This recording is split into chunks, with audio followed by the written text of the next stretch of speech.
tous et bienvenue dans Didi Sport. Aujourd'hui, c'est le résumé de la journée du 21 juin, une journée chargée. Dans le détail, nous avions hier 4 matchs, ceux du groupe C et ceux du groupe B, qui sont désormais tranchés et terminés. Nous aurons nos éliminés, nos qualifiés, on en parle juste après. Commençons par le premier match, celui de la Macédoine du Nord face aux Pays-Bas. La Macédoine s'est bien défendue, avec d'ailleurs 2 buts qui ont été finalement refusés pour hors-jeu. Mais ça n'aura pas suffi. Memphis Depay ouvre le score à la 24e minute, puis dans la seconde période, il fera une passe décisive à Jorginho Wijnaldum, pas facile, qui fera ensuite un autre but, un doublé, donc à la 58e minute. Grâce à cette performance, les Pays-Bas se qualifient donc pour les huitièmes de finale et éliminent la Macédoine du Nord, qui repartiront bredouille avec 0 points. En parallèle, l'Ukraine affrontait l'Autriche, et c'est ces derniers qui se sont imposés 1-0 grâce au but de Christophe Baumgartner à la 21e minute. Face, les Ukrainiens ont eu plusieurs occasions dans la première période, mais ça n'aura pas suffi. L'Autriche a également raté 2 opportunités en or, mais a finalement dominé le match à la deuxième période, les Ukrainiens n'étant incapables de cadrer le moindre tir.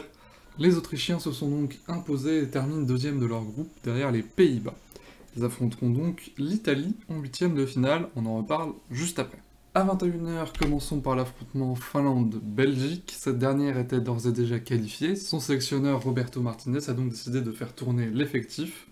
Les nouveaux titulaires ont mis du temps à entrer dans le jeu. Le gardien finlandais Radetski aura contré plusieurs frappes. Et après la pause, la Finlande va finir par craquer. Après un premier but qui fait d'ores et déjà polémique refusé à Lukaku, pour quelques centimètres seulement à la 67e minute. Radetski finira par marquer contre son camp après une tête de Vermaelen sur le poteau à la 74e minute.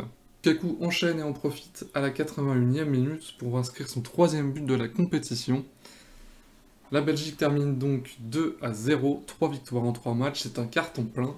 A noter un léger incident vers cette jeune femme que vous pouvez voir en bas à gauche sur l'image, qui a fait irruption sur le terrain vers la fin du match pour faire la promotion d'un site de crypto-monnaie. Pour terminer, un très joli match avec la Russie face au Danemark. Au coup d'envoi de cette rencontre, les Danois étaient derniers de leur groupe B avec 0 points. Ils devaient non seulement s'imposer face aux Russes avec minimum 2 buts d'écart, et en plus espérer une victoire des Belges face aux Finlandais, ce qui est donc le cas, pour se qualifier pour les huitièmes de finale. Les Russes confiants se sont fait absolument dominer avec un premier but à la 38e minute de Damsgaard, un second de Pulsen à la 59e minute. À la 70e minute, l'élan danois a été ensuite ralenti par l'attaquant russe Artem Dziuba, qui a réduit le score sur penalty. À ce moment-là, ils étaient éliminés, mais leur détermination sans faille leur a permis de creuser l'écart avec un missile de Christensen à la 80e minute, puis une frappe de Maele, désolé si ça se prononce pas comme ça, à la 82e minute. Les Danois s'imposent donc 4-1 et se qualifient pour les huitièmes de finale, éliminant la Russie, 3e équipe éliminée du tournoi.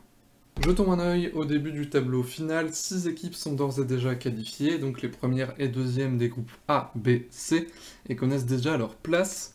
Les deux premières huitièmes de finale du 26 juin seront donc Pays de Galles-Danemark à 18h, ainsi que Italie-Autriche à 21h. Les Pays-Bas et la Belgique, premiers de leur groupe, sont également qualifiés et ont leur place le 27 juin. Leur adversaire reste cependant à définir et il se pourrait que ce soit l'équipe de France. Dans le détail, les 3 premières équipes éliminées sont donc la Turquie, la Russie et la Macédoine du Nord. La Suisse, bien qu'en 3e position de son groupe A, est d'ores et déjà qualifiée. Rappelons que 4 des 6 équipes en 3e position dans leur groupe seront repêchées. La Finlande et l'Ukraine n'ayant que 3 points dans leur groupe comme vous pouvez le voir, la Suisse et toutes les autres équipes qui ont d'ores et déjà 4 points sont sûres d'être qualifiées pour les huitièmes de finale. C'est plutôt mort pour la Finlande avec un différentiel de but de -2. L'Ukraine peut encore se qualifier s'il n'y a pas de vainqueur ce soir sur le match entre l'Écosse et la Croatie. Dans les 3 autres groupes, tout reste à faire. La République tchèque et l'Angleterre sont d'ores et déjà qualifiés grâce à leurs 4 points. Ils sont sûrs d'être au moins 3e et au moins dans les 4 meilleurs 3e. Qu'importe le résultat des matchs. Pour les mêmes raisons, la Suède et la France sont qualifiés dans leurs groupes respectifs grâce à leurs 4 points. Ils sont assurés d'être au moins 3e dans le pire des cas. Ce soir donc, la Croatie et l'Écosse jouent leur qualification à 21h, il faut obligatoirement qu'une des deux équipes remporte le match. Il y a match nul, les deux équipes finiront à 2 points dans leur groupe et ne pourront donc ni être qualifiées ni être repêchées. En parallèle, la République tchèque affrontera l'Angleterre, les deux équipes sont d'ores et déjà qualifiées, mais l'enjeu sera le positionnement dans les huitièmes de finale. Les vainqueurs du match ou l'équipe tchèque par défaut s'il y a match nul affronteront les deuxièmes du groupe F, donc peut-être l'équipe de France et peut-être d'autres équipes très fortes. Huitième de finale, les deuxièmes et éventuellement troisièmes de ce groupe D affronteront ou les équipes qualifiées du groupe E, donc peut-être la Suède, la Slovaquie, l'Espagne ou encore la Pologne, les Pays-Bas. Merci d'avoir suivi ce résumé, je l'espère, complet. Ce sera Laser qui s'occupera de ce fameux groupe D. Merci à tous et à bientôt.